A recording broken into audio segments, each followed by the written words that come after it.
I have seen someone circulating my photos, genuine photos. Those are very genuine photos.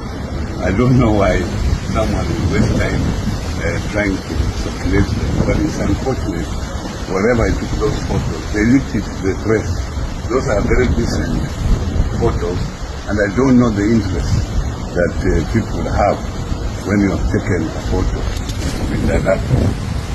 And there is now fake news that I'm in hospital, I'm sick, and here I am. I have a family to protect, and I have a big family to protect.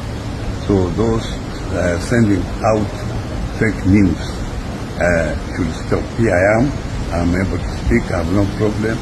I've been in Mombasa here for a few days, meeting my own people from my own community.